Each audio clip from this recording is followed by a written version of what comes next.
जय हिंद प्यारे मित्रों। आपके अपने YouTube चैनल आर क्लासेस में आप सभी का स्वागत है। जैसा कि पिछली क्लास में हमने जो है दो टॉपिक्स पर डिस्कशन किया था। जो टॉपिक्स थे हमारे स्क्रैपर स्क्रैपर और जो है हमारा ड्रिलिंग मशीन था। ड्रिलिंग मशीन इस पर जो है हमने डिस्कशन कर लिया था कि हमारे टॉपिक्स जो समाप्त हो गया था। अगर हमारा वीडियो आप सभी को अच्छा लगे तो हमारे चैनल पर नए हैं तो चैनल को लाइक और सब्सक्राइब जरूर करिएगा। अगर हमारे टेलीग्राम ग्रुप, व्हाट्सएप ग्रुप और फेसबुक पेज से ज्वाइन होना चाहते हैं तो डिस्क्रिप्शन बॉक्स में उसका लिंक दे दिया जाएगा। वहां से जाकर के जो है हमारे ग्रुप को जो है ज्वाइन कर सकते हैं।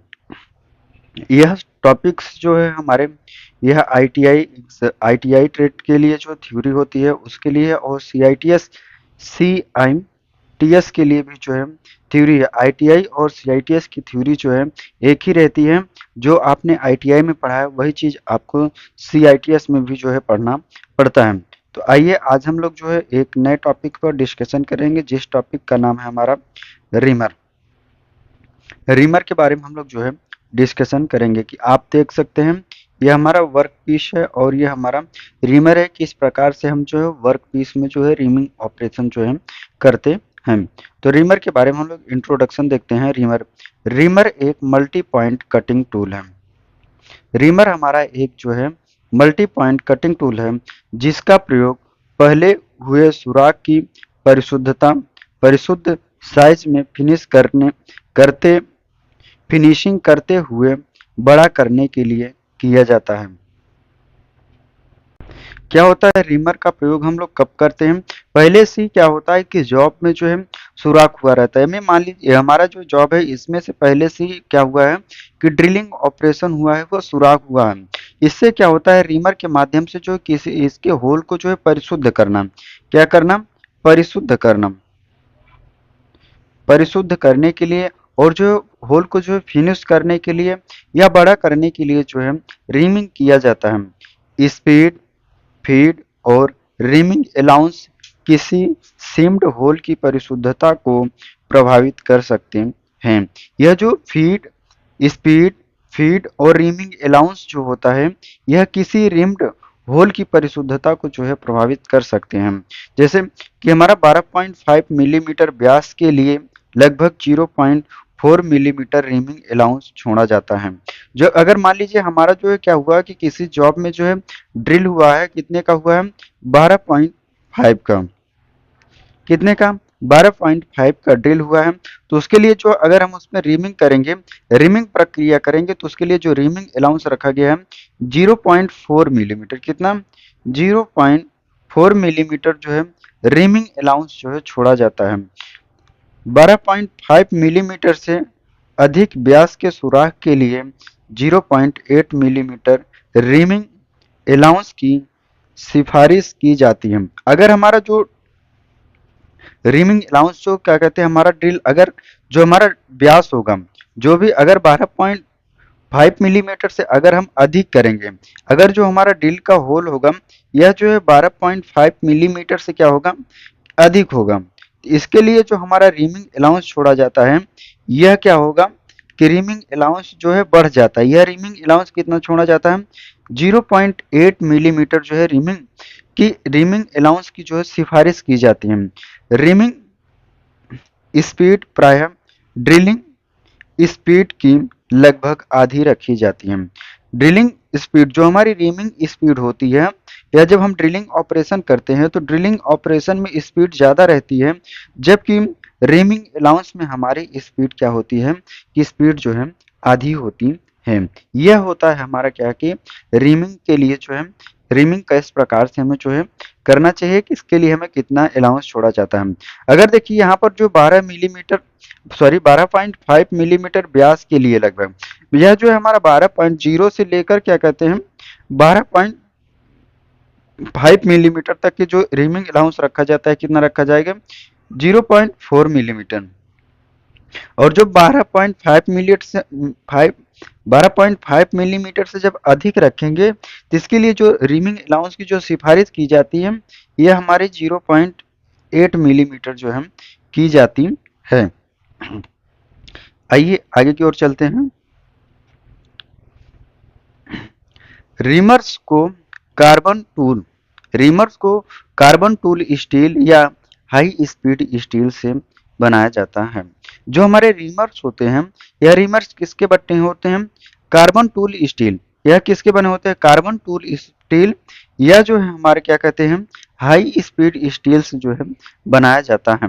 यह आप देख सकते हैं कि हमारा रिमर है। एक हमारा इसमें जो है मशीन रिमर है, एक हमारा क्या है कि हैंड रिमर है। रीमर किस मटेरियल का बना होता है? कार्बन टूल स्टील और हाई स्पीड स्टील से बनाया जाता है। कार्बाइड टिप वाले रीमर्स भी पाए जाते हैं। कौन से?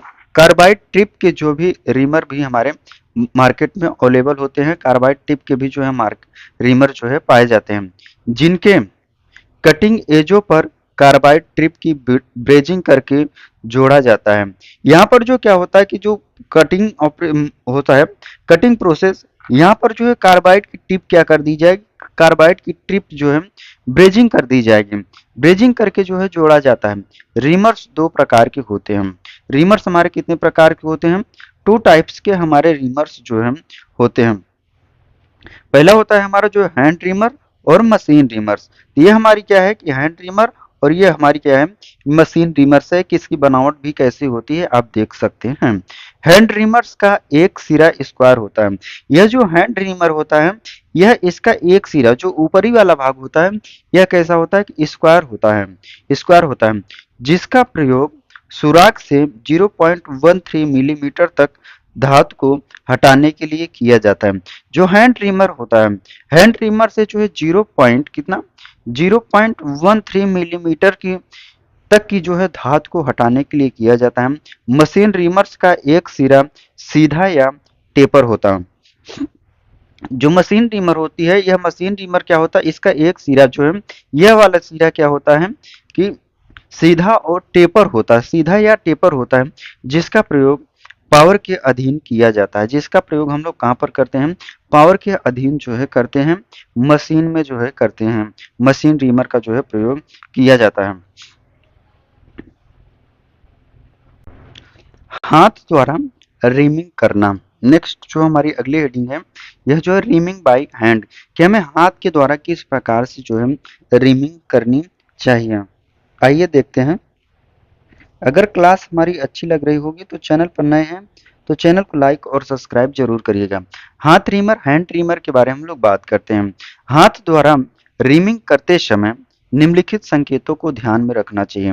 कुछ पॉइंट्स हैं कि जब हम हाथ के द्वारा रीमिंग प्रक्रिया करते हैं तो हमें कुछ पॉइंटों को जो है ध्यान में रखना चाहिए। तो हमारा जो फर्स्ट पॉइंट है, वॉइस में जॉब को अच्छी तरीके तरह से क्लेम करना चाहिए। वॉइस में क्या करना है कि जो जिस भी जॉब पर हमें रीमिंग करना है उस जॉब को जो है हमें वॉइस में अच्छी तरीके से जो है क्लेम करना है। नेक्स्ट पॉइंट है रीमर होल साइज को चेक करें। जो रीमर होल साइज होगा उसे हमें क्या करना है कि चेक करना है, जो कि रीमर के साइज से लगभग 3% कम होना चाहिए।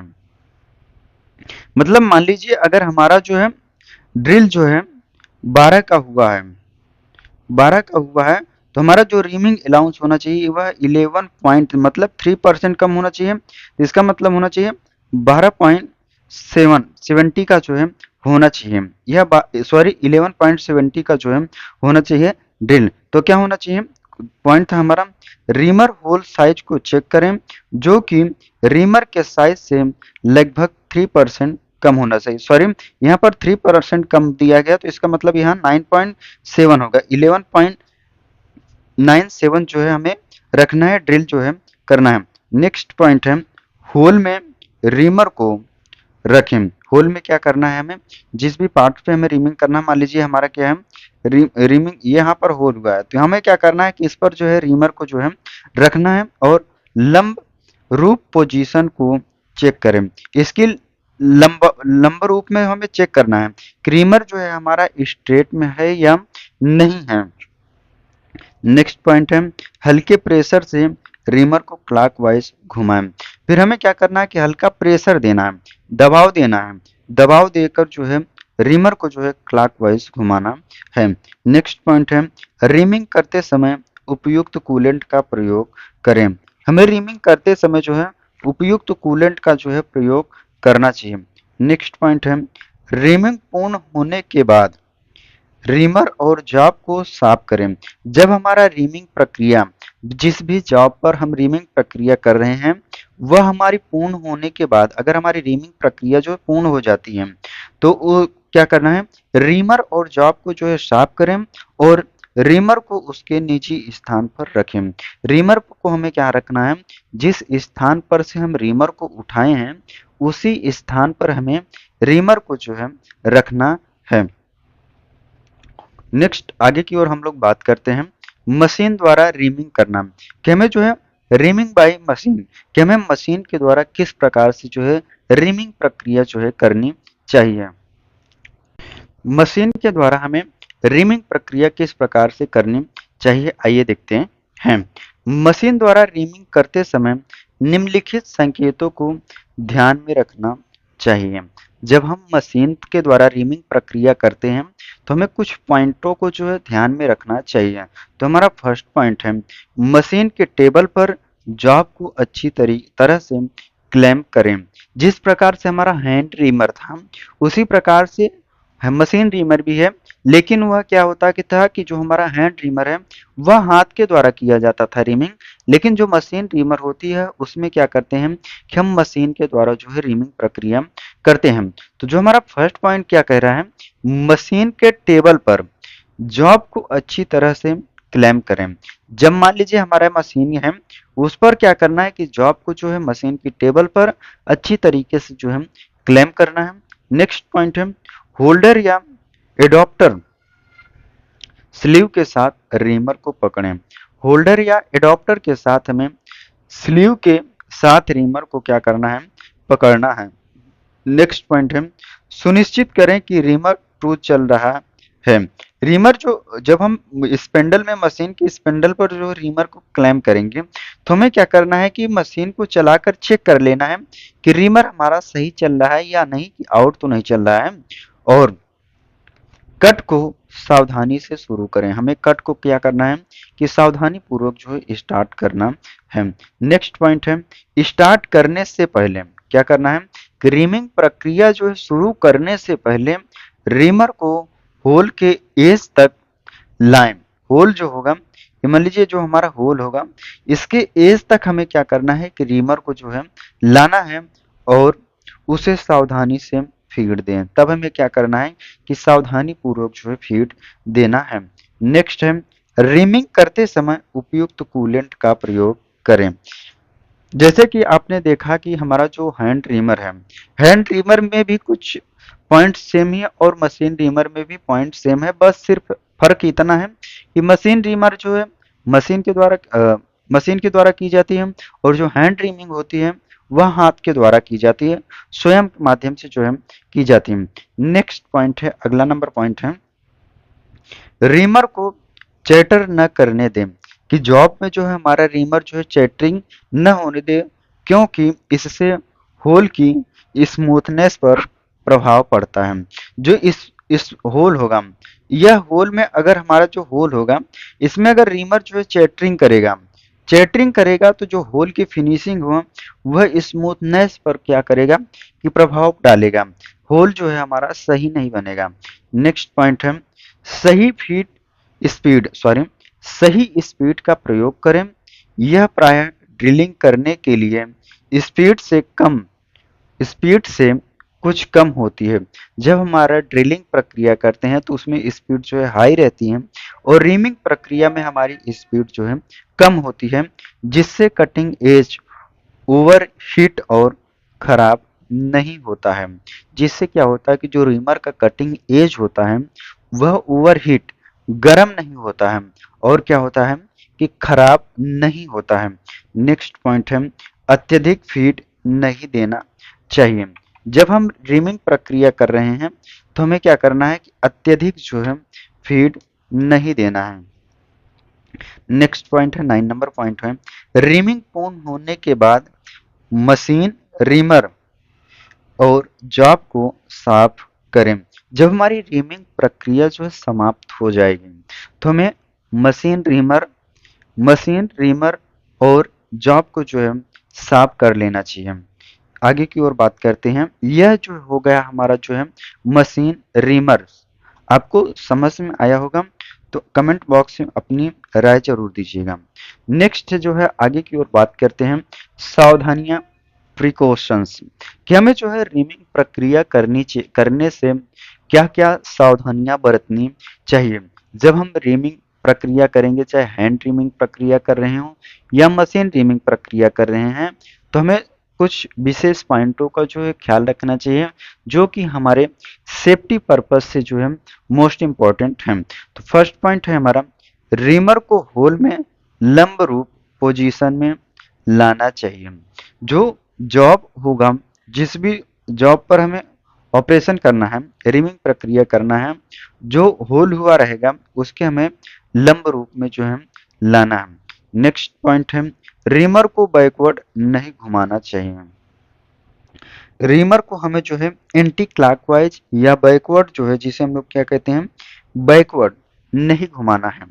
नेक्स्ट पॉइंट है, जब स्टील या राट आयरन की रीमिंग की जाती है, किसकी, स्टील और या राट आयरन की रीमिंग की जाती है, तब हमेशा Lord oil Lord Lord oil मिट्टी का तेल, लॉर्ड आयल या किसी अन्य उपयुक्त कंपाउंड का प्रयोग करें। जब हम क्या करते हैं कि स्टील या राट आयरन पर जो है रीमिंग प्रक्रिया करते हैं, तो हमें हमेशा लॉर्ड आयल या किसी अन्य उपयुक्त कंपाउंड का जो है प्रयोग करना चाहिए। नेक्स्ट पॉइंट है, असमतल सरफेस पर रीमिंग को स्टार्ट करने की कोशिश न करें। अगर हमारी समतल जो है असमतल सरफेस है, सरफेस जो है हमारी असमतल है, तो हमें रीमिंग प्रक्रिया जो है करने की कोशिश नहीं करनी चाहिए। नेक्स्ट पॉइंट है, ब्लाइंड होल की रीमिंग करने के लिए समय समय पर रीमर को ऊपर की ओर मूव करें। मान लीजिए हमारा क्या है कि कोई जॉब है, इसमें जो है क्या कहते हैं, यहाँ तक हमें जो है रीमिंग प्रक्रिया करना है। यह कैसा है कि हमारा जो है ब्लाइंड होल है, तो इसमें क्या करना है कि हम रीमिंग प्रक्रिया जब करेंगे तो हमें समय समय पर जो है ऊपर की ओर जो है रीमर को मूव करना है, कि ताकि जिससे पता चलता रहे कि हमारा रीमर किस पॉइंट तक पहुंचा है। नेक्स्ट पॉइंट है, रीमिंग करते समय उपयुक्त रीमर का प्रयोग करें।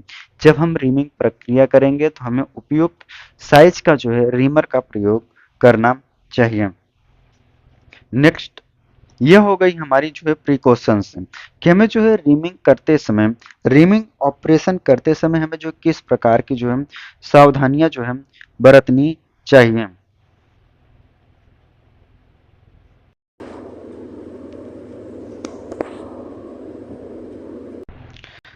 आगे की ओर चलते हैं। नेक्स्ट जो है हमारा reamer drill size. Reamer drill size, कि हमें जो है रीमर ड्रिल साइज किस प्रकार से जो है ज्ञात करना चाहिए। रीमर ड्रिल साइज की गणना करने के लिए निम्नलिखित सूत्र का प्रयोग किया जाता है। अगर हमें रीमर ड्रिल साइज ज्ञात करना है तो उसके लिए हम लोग जो है निम्नलिखित सूत्र का प्रयोग करते हैं। आर डी एस बराबर जो होता है हमारा reamer drill size equal to R S, reamer size minus कोष्टक में under size plus over size. तो जहां पर जो हमारा आर डी एस है यह रीमर ड्रिल साइज है, जो आर एस है यह हमारा क्या है, रीमर साइज है। अंडर साइज मतलब जो होता है कि हमारा जो है ड्रिल जो साइज होगा, ड्रिल साइज से कितना अंदर होगा, प्लस जो ओवर साइज होता है, जो टॉलरेंस दी रहती प्लस या माइनस में दी रहती है, उसी को क्या करना है कि हमारा एक माइनस वाला अंडर साइज हो जाएगा, प्लस वाला जो है ओवर साइज हो जाएगा। अंडर साइज की हम बात करते हैं कि हमारा जो है अंडर साइज होता क्या है। अंडर साइज, यह साइज में अनुमोदित घटाव जैसा कि नीचे तालिका में दर्शाया गया है।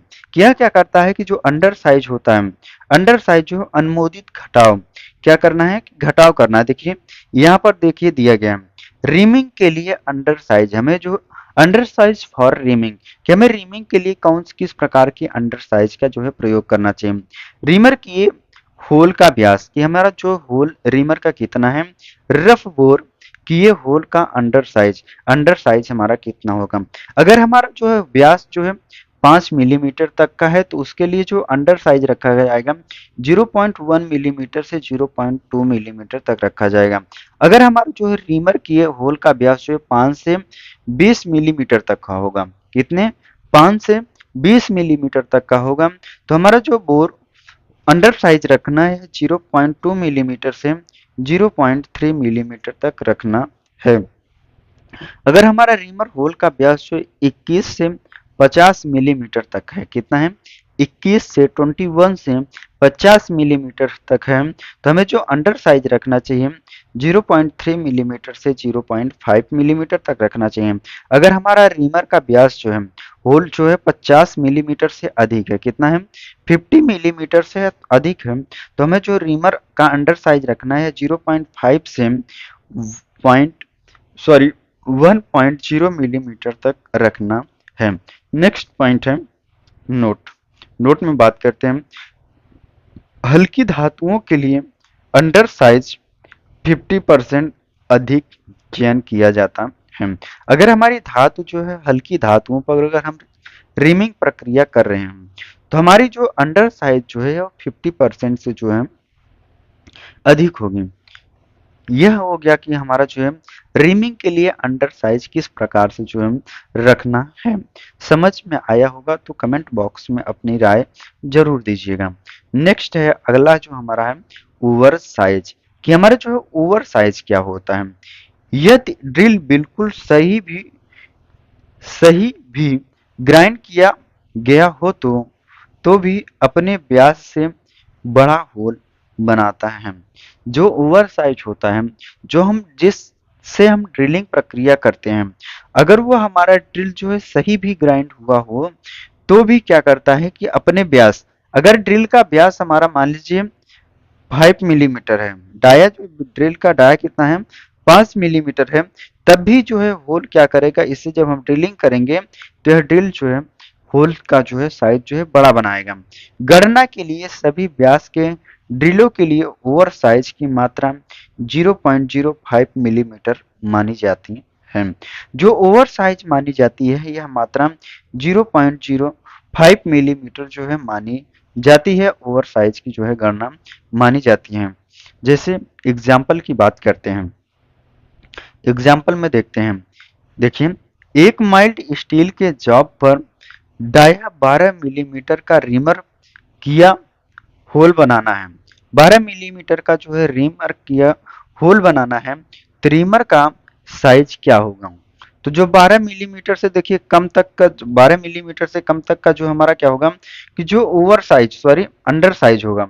अंडर साइज देखिए यहाँ से क्या कितना तक आएगा, 5 से 20 तक का आएगा। तो इसके लिए हमें कितना रखा है 0.2 से 0.3 मिलीमीटर तक का जो है अंडर साइज जो है रखना है। तो यहाँ पर जो है अंडर साइज देखिए रखा गया है RSD बराबर होता है reamer drill size equal to reamer size minus under size plus over size. जो 12 मिलीमीटर के लिए हमारा माइनस अंडर साइज जो रखा गया है 0.2 मिलीमीटर प्लस 0.05 मिलीमीटर रखा गया। तो जब हम इसको ऐड कर देंगे तो यह कितना हो जाएगा 0.25 मिलीमीटर हो जाएगा। तो 0.25 मिलीमीटर हो गया, 12 मिलीमीटर माइनस 0.25 मिलीमीटर, जब इसको घटा देंगे कितना हो जाएगा 11.75 मिलीमीटर हो जाएगा। इस प्रकार से हम लोग क्या करते हैं कि रिमर ड्रिल साइज जो है ज्ञात कर सकते हैं। इसी कैलकुलेशन के आधार पर जो है हम जो है अलग अलग साइज के रिमर ड्रिल साइज का जो है रिमर ड्रिल साइज जो है ज्ञात कर सकते हैं हम। यहीं तक जो है हमारा क्या कहते हैं reamer drill size reamer chapter जो है था। आगे की ओर हम लोग बात करेंगे जो हमारा अगला चैप्टर है, यह कौन सा है, एमरी पेपर। एमरी पेपर क्या होता है देखते हैं। एमरी पेपर एक प्रकार का पेपर है, कैसा है, यह जो है एक प्रकार का पेपर है जिसका प्रयोग हाई और रफ सरफेसों को रगड़ने के लिए किया जाता है। एमरी पेपर का प्रयोग हम लोग कहाँ पर करते हैं, हाई और रफ सरफेसों को जो है रगड़ने के लिए किया जाता है। इसका प्रयोग मैन्युफैक्चर किए हुए उत्पादन को स्मूथ और चमकदार फिनिशिंग देने के लिए भी किया जाता है। इसका प्रयोग जो है हम लोग कहाँ पर करते हैं, एमरी पेपर का मैन्युफैक्चर किए हुए उत्पादन, जो भी हमारा प्रोडक्शन होता है, प्रोडक्शन को स्मूथ सॉफ्ट, जिसे हम लोग क्या करते हैं, चमकदार फिनिश देने के लिए भी किया जा सकता है। एमरी पेपर एक प्रकार का एब्रेसिव पेपर है। एमरी पेपर हमारा एक प्रकार का कैसा पेपर है, एब्रेसिव पेपर है, जिसका प्रयोग धातु को रगड़ने और पॉलिश करने के लिए किया जाता है। एमरी पेपर का प्रयोग कहाँ पर करते हैं, धातु को जो है रगड़ने, क्या करने, धातु को रगड़ने और जो है पॉलिश करने के लिए किया जाता है।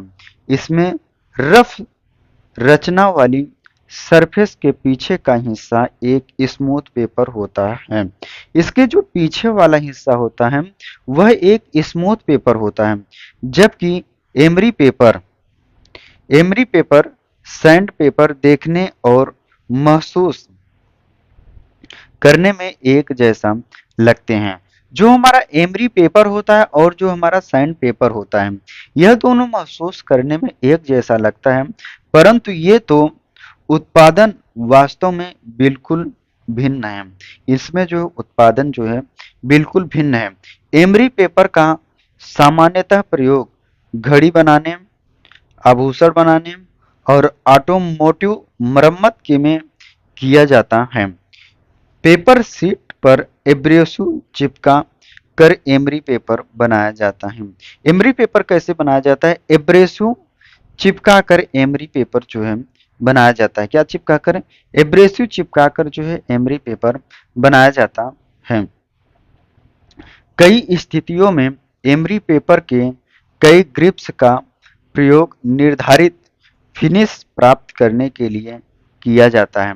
जो ग्रिप्स होते हैं, ग्रिप्स का प्रयोग निर्धारित फिनिश प्राप्त करने के लिए जो है किया जाता है। उदाहरण के लिए अत्यधिक धातु को हटाने के लिए पहले खुरदुरे पेपर का प्रयोग होता है। जो है क्या होता है, अगर अत्यधिक धातु को अगर हमें हटाना है तो हमें जो है खुरदुरे कोर्स एमरी पेपर का जो है प्रयोग करते हैं। तब सरफेस को स्मूथ बनाने के लिए बची हुई किन्हीं अशुद्धियों को हटाने के लिए माध्यम मध्यम मीडियम ग्रेड का पेपर प्रयोग किया जाता है। कैसे, मीडियम ग्रेड का पेपर, ग्रिड का पेपर प्रयोग किया जाता है। अंत में फाइन ग्रिड पेपर धातु को रिफाइन करता है। क्या करता है, फाइन ग्रिड पेपर जो है धातु को रिफाइन करता है और उसकी वास्तविक चमक को लाता है। क्या करता है, उसकी वास्तविक चमक को लाता है। इन सब पेपरों को आवश्यक अंतिम फिनिश पर निर्भर करते हुए सुराख या गीला प्रयोग किया जा सकता है। सुराख या गीला जो है प्रयोग किया जा सकता है। यह देख सकते हैं कि हमारा जो है एमरी पेपर की जो है संरचना किस प्रकार से होती है। यह एमरी पेपर की जो है बनावट है। जबकि एक उत्पादन का मूल रूप पेपर वाला होता है। उत्पादन का एक मूल रूप जो है क्या होता है कि पेपर वाला होता है, परंतु एमरी क्लॉथ्स अधिक सामान्य होते हैं। एमरी क्लॉथ्स क्या होते हैं, अधिक सामान्य होते हैं और पारंपरिक पेपर की तरह ही प्रयोग में लाए जा सकते हैं। पारंपरिक पेपर की ही तरह जो है प्रयोग में लाए जा सकते हैं। एमरी क्लॉथ आमतौर पर रोल्स में बेचे जाते हैं। रोल्स में जो है क्या होते हैं कि बेचे जाते हैं।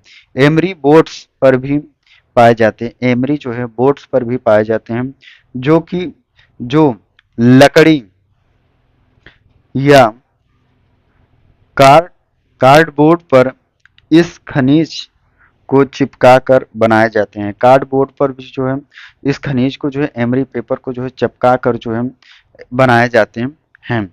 आगे की ओर बात करते हैं। यह हो गया कि हमारा जो है एमरी पेपर, यह हमारा क्या है कि एमरी क्लॉथ से किस प्रकार से एमरी क्लॉथ की जो है डिजाइन होती है कि हमारा जो है एमरी पेपर क्या होता है, यह हमने जो है देख लिया। आगे की ओर हम लोग बात करते हैं एमरी पेपर और सैंड पेपर में अंतर। एमरी पेपर और सैंड पेपर में हमारा क्या अंतर होता है? Difference between emery paper and sand paper.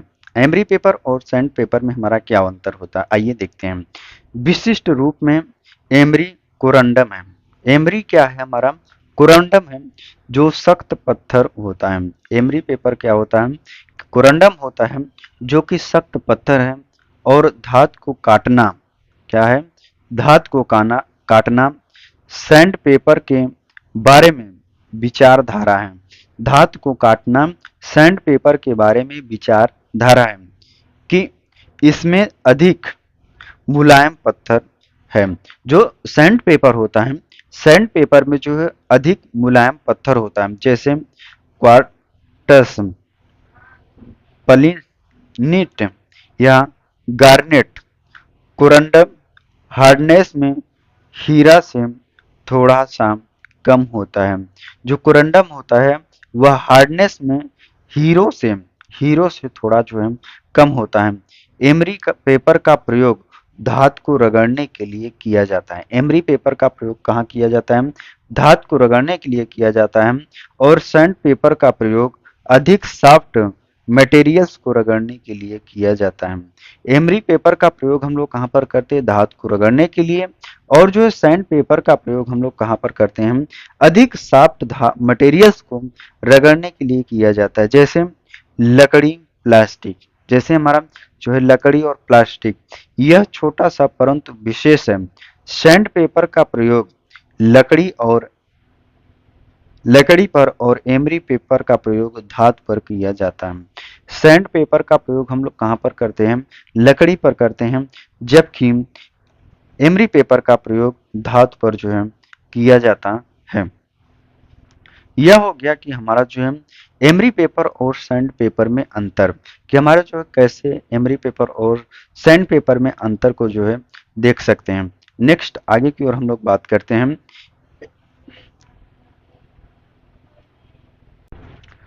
आगे की ओर बात करते हैं एब्रेसिव पेपर के अंक। एब्रेसिव पेपर के बाई नंबर्स, कि हमारे एब्रेसिव पेपर में नंबर्स कैसे होते हैं।